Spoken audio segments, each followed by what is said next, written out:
Sting versus the Undertaker arguably the greatest dream match जो कभी भी नहीं हुआ और फैंस कभी भी इस एपिक ड्रीम मैच को नहीं देख पाए। स्टिंग और अंडरटेकर बोथ आइकन्स रहे हैं WWE और WCW के। दोनों पर्सनैलिटी सिमिलर रही है। उन्होंने 3 डेकेड से भी ज़्यादा अपनी कंपनीज को सर्व किया है। उन्होंने ही अपने बदलते समय के साथ अपने कैरेक्टर को इवॉल्व किया जो जनरेशन टू जनरेशन तक कैरी हुआ।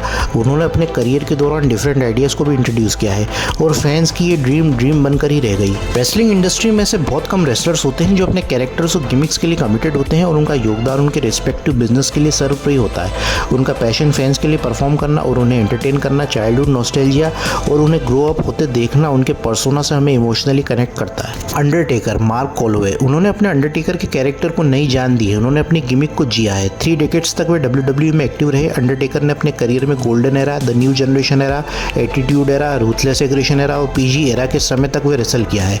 WrestleMania streak undoubtedly the greatest streak रही है अंडरटेकर की। वहीं स्टिंग WCW के ग्रेटेस्ट इन रिंग परफॉर्मर्स में से एक रहे थे। वे 1988 से 2001 तक WCW में एक्टिव थे।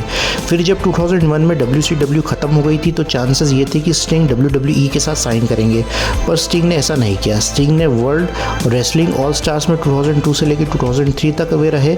फिर वे 2003 से 2014 तक TNA में एक्टिव रहे थे। 2014 में स्टिंग WWE नेटवर्क पर अपने टैग टीम पार्टनर और फ्रेंड अल्टीमेट वॉरियर की स्टोरी शेयर करते हुए अपीयर हुए थे, वॉरियर द अल्टीमेट लेजेंड। फिर WWE ने उनकी 3 डिस्क ब्लू रे WWE होम वीडियो पर रिलीज की थी जिसका नाम था बेस्ट ऑफ स्टिंग। और आगे WWE video game WWE 2K15 में Sting as a pre order bonus character दिखे थे और स्टिंग के मर्चेंडाइज WWE के द्वारा सेल होते दिखे थे।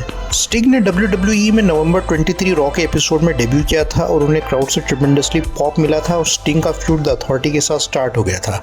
स्टिंग का स्टार्ट WWE में स्ट्रॉन्ग था। Sting versus triple H match set हुआ था रेसलमेनिया 31 में। ये मैच भी एक ग्रेट मैच साउंड होता है और मंडे नाइट वॉर्स को एक बार फिर से याद दिलाते हुए नॉस्टैल्जिया क्रिएट करता है। और फाइनली वो पल आ गया था जब एरा वर्सेस एरा आपस में टकराएंगे, पर fans triple H versus sting से ज़्यादा स्टिंग वर्सेस अंडरटेकर का मैच एक्सेप्ट कर रहे थे। और ट्रिपल एच वर्सेस स्टिंग का रेसलमेनिया मैच काफ़ी अंडरवेलमिंग निकला जिसमें इंटरफेरेंस पर इंटरफेरेंस होते जा रहे थे।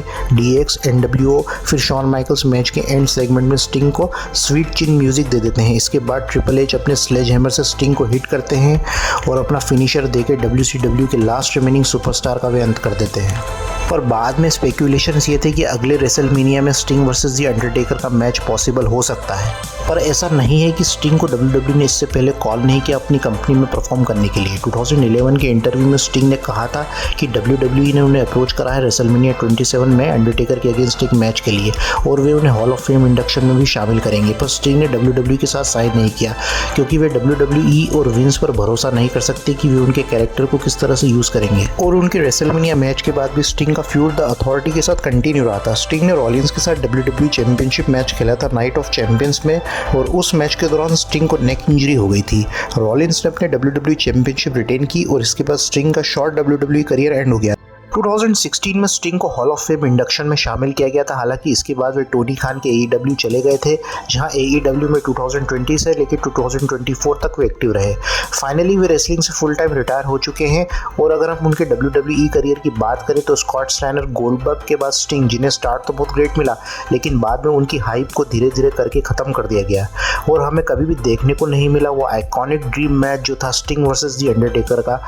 और स्टिंग भी ये चाहते थे कि अंडरटेकर के साथ एक मैच वे ज़रूर रेसल करे, पर ऐसा हो ना सका।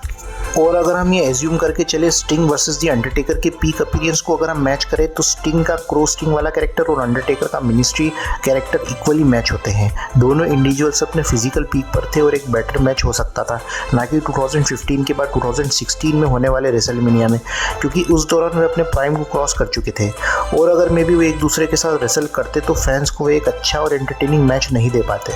दोस्तों, पर ऐसा नहीं है कि स्टिंग वर्सेस द अंडरटेकर का मैच कभी हुआ ही नहीं। अगर हम समय में पीछे जाएं और जब 90s की शुरुआत हुई थी, अंडरटेकर WCW में अपने रेसलिंग करियर को स्टेब्लिश करने के लिए जी जान लगा रहे थे और उनका रिंग नेम था मीन मार्क कैलिस। और स्टिंग उस टाइम पर एक स्टेब्लिश रेसलर हो चुके थे WCW में। स्टिंग और मीन मार्क का एक मैच भी हुआ था NWO में वर्ल्ड चैंपियनशिप के लिए जिसे स्टिंग ने जीता था और मीन मार्क से ज़्यादा बड़े स्टार हुआ करते थे स्टिंग उस समय।